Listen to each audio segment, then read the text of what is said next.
ल है दाजुभाइ तथा दिदीबहिनीहरू, हामी अहिले यहाँ रामकोटको यहाँ यो नागार्जुन वडा नम्बर 7 मा छौँ।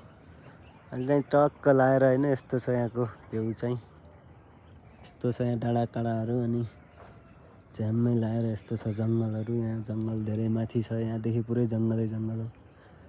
यस्तो छ यहाँ झ्याप्प लाएर हामी चाहिँ यहाँ छौँ। अब म चाहिँ यता छु, म टक्कै जुम्ला जुम्ला जस्तै यस्तो लाएर ढ्याक्क लाएर होइन, टक्क लाएर खुट्टामा जुत्ता टक्क लाएर होइन, झ्याम्मै। अनि यस्तो छ यहाँ चाहिँ टक्कै ल।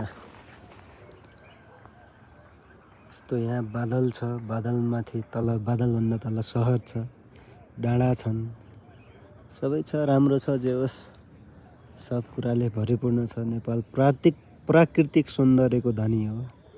हामी अब केही छैन भन्छौँ, अब खासै भन्ने हो भने छ, धेरै छ।